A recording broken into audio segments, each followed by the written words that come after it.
Chapter 8. Boons granted to Devarishis. Om Shri Ganeshaya Namaha. Surya continued the narration of the legend. Mohasura was intoxicated with pride. The valiant king prepared to eliminate Devas from their roots. To achieve this, he dispatched his most cruel Daityas. With great determination, they vandalized the path of Yajna Karmas. Within a short time, the entire earth was made bereft of karmas. They started tormenting the followers of the path of karma. The followers of karma lived in constant fear. Soon, the society was bereft of divisions of caste and observance of stages of life. Varnashrama. Karmas are the basis of dharma. These very roots of dharma were destroyed. O Maharshis, as a result, karmas of Swaha and Swadha, offerings to gods and ancestors, were no longer performed. Daityas installed idols of Mohasura everywhere. The Daitya leaders punished severely and reprimanded those who did not worship him and enforced his worship. Some Munis became corrupt, some died, and some others hid in dense forests. During their exile, they would perform deeds based on teachings of Vedas, but in constant fear. In this manner, Danavas ensured the destruction of Dharma. O Brahmins, this resulted in starvations of Devas. Yajna Karmas were brought to a halt and no one could make any offerings. They panicked and started to think of a solution. Being forced to fast, Devas and Rishis came together to find a way of eliminating Mohasura. Yet, an easy solution eluded Devas and Brahmins. Then I, Aryama, suggested, O best among Devas and Munis, I shall offer a solution. This will benefit all. Any being that has a name and form cannot kill Mohasura. This Daitya can only be killed by Ganesha, as he is the form of yoga. So, let us all sing praise of Ganesha. O Devas, he is the only one who is residing in this loka and immersed in divine bliss and can kill the Daitya. There is no doubt about it. Hence, let us commence to serve him. Vishnu and the other Devas were delighted with the solution. They asked him for further clarifications. Devas asked, O Surya, you have expounded well. You are wise. You grant life to all. There is no doubt about it. Later, Devas and Brahmins commenced penance and austerities towards Gananayaka, the destroyer of boundaries, with devotion. They meditated on him in their hearts and chanted the primordial Ekakshara mantra.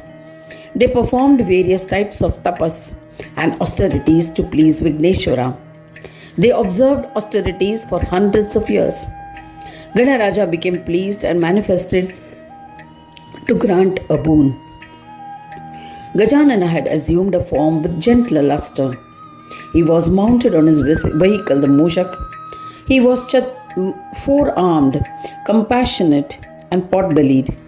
He was Ekadanta, large-eyed, with ears like winnowing fans, with Seshnag tied round his navel, accompanied by his consorts Siddhi and Buddhi.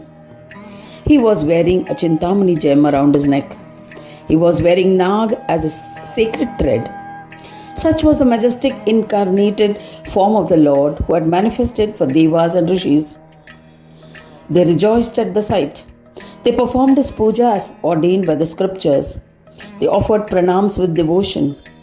O Brahmins, their joy at his darshan turned into ecstasy.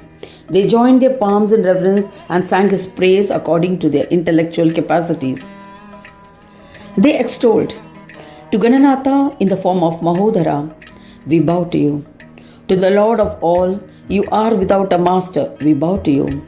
To the consort of Buddhi and Siddhi, to the one existing since eternity, we bow to you. To Dundi, to Heramba, who grants all to his devotees, we bow to you. To the four-armed one, to the one who has ears like winnowing fans, we bow to you. To Lambodara, to Vignesha, to the reliever of obstacles, we bow to you. To Lord Gajanana, to the one whose mount is Mushaka, to Mahatma, the Supreme Soul, to Ekadanta, to the one who has Seshnag around his navel, we bow to you. To Mahaganapati, to the prime cause of everything, to the destroyer of obstacles which acts as antagonists to desires of devotees, we bow to you. To the one who grants asylum to Maya, to the bearer of Maya, to the mighty armed one, to the form of Agni, who burns desires of non-devotees, we bow to you. To the Lord of Yoga, to the bestower of Yoga, to the Eternal One, the one who resides in Swanandaloka, to the embodiment of Yoga, our salutations to you. You reside in the belly of everybody and create enjoyments. You make everyone capable of experiencing joys, yet there is no distinct enjoyer in your belly. Therefore, you are referred to as Mahodara. To the Lord who exists as a form of awareness, arising out of the union of the Deha and Atma, who is in this world capable of visualizing you, we have been blessed by the darshan of such a form. You manifested because you love your devotees. O Lord of Devas, we are indeed accomplished. You reside in the bellies of all. You are blissful soul, the Brahmanaspati. Mahodara, we are blessed by your darshan. O Ganadisha, where even Vedas and other scriptures have failed to comprehend you, how can we praise the Eternal One, who can only be comprehended by yoga? So we only offer our pranams to you. Ravi continued the narration. He said that listening to the stotra in praise, Ganesha was overjoyed and bound by devotion. He said, O Devas, Lord of Devas and Munis, ask for a desired boon. I am pleased with your devotion and your stotra. I shall fulfill them. This stotra will enhance the love of devotees for me. It will grant fulfillment of desires of readers and listeners. The reassuring words said by Ganesha delighted Devas and Munis. They prostrated to Ganesha and prayed to him. They said, O Lord of Devas, you are the Lord of obstacles.